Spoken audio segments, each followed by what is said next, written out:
Hi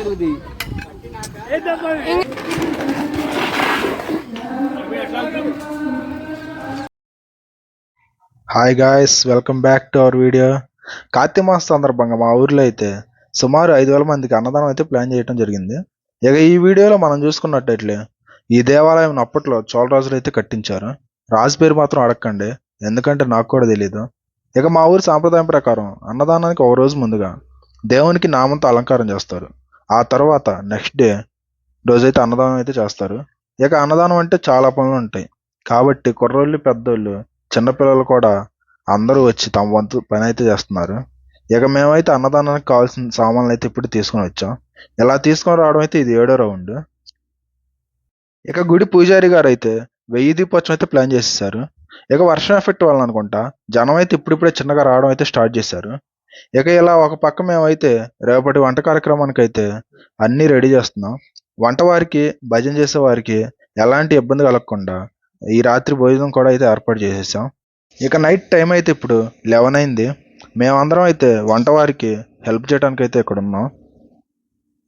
నా చిన్నప్పటి నుంచే కాదు, అంతకు ముందు నుంచి ఎన్నో సంవత్సరాల పాటు కులాలకి, మతాలకు అతీతంగా ఈ అన్నదాన కార్యక్రమం అయితే నిర్వహించేవారు కార్తీక మాసంలో అయితే. ఇక మరో పక్క అయితే పులిహారతో వంట కూడా అయితే మొదలు పెట్టేశారు. ఇంకా మరో పక్క తాలింపు కూడా అయితే రెడీ చేస్తున్నారు.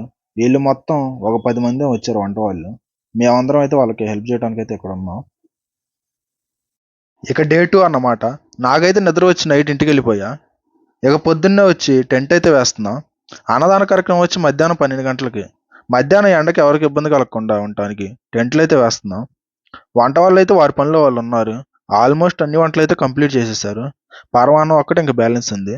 ఉన్న పనుల్లో కల్లా ద టఫెస్ట్ టాస్క్ ఏంటంటే భయ్యా, వండిన వంటలని బఫెట్ దగ్గరికి తీసుకుని పోవటం. రెండోది వచ్చేసి ఈ టెంట్లు వేయడం. మా వాళ్ళేమో నాకు పని రాదని అనుకుంటున్నారు, కానీ ఫన్ జనరేట్ చేద్దామని అలా యాక్ట్ చేస్తామని తెలియదు వాళ్ళకి. ఇక నేను ముందుగా చెప్పినట్టుగానే ద టఫెస్ట్ టాస్క్ అయితే వచ్చేసింది భయ్యా.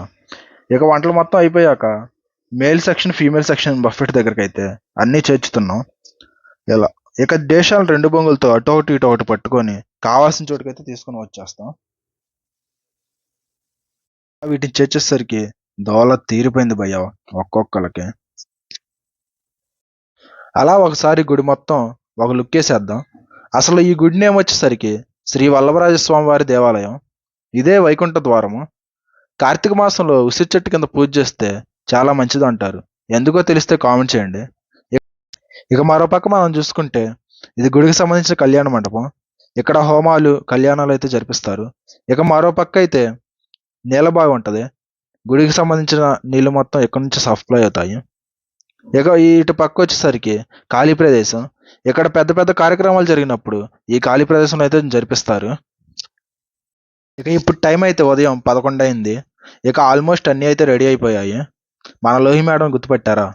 ఇక వంట వాళ్ళు అయితే నిరంతరం వాళ్ళ పనిలో వాళ్ళు అయితే ఉంటారు అన్నదానం పూర్తి అయ్యేదాకా.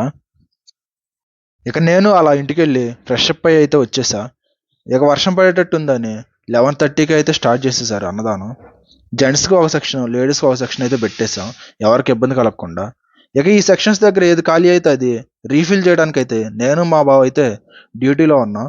మిగిలిన వారైతే వడ్డించే కార్యక్రమంలో బిజీ అయిపోయారు. ఇక నేను, మా బావ అయితే వాటిని రీఫిల్ చేస్తున్నాం. అందరూ ఈ కార్యక్రమాన్ని తమ సొంత పనిలా భావించి సక్సెస్ఫుల్గా అయితే కంప్లీట్ చేసేసారు. ఇక మధ్యాహ్నం 3 గంటలకైతే అన్నదాన కార్యక్రమం పూర్తయిపోయింది. ఇక మన టైం వచ్చింది అన్నమాట. కార్యక్రమం అంతా జస్ట్ అలా అయిపోయింది. ఇక 3:30కి వర్షం అయితే సడన్గా వచ్చేసింది. వర్షం అయిపోయిన తర్వాత పడింది కాబట్టి సరిపోయింది. మిడిల్లో పడ్డట్టు అయితే చాలా ఇబ్బంది అయ్యేది. నాకైతే ఈ మాట అనిపించింది, దేవుడు ఏది చేసినా అంతా మన మంచిగా అని. వీడియో నచ్చితే లైక్ చేసేసి సబ్స్క్రైబ్ చేసుకోవచ్చు కదా. ఉంటా మరి, బాయ్, గుడ్ డే.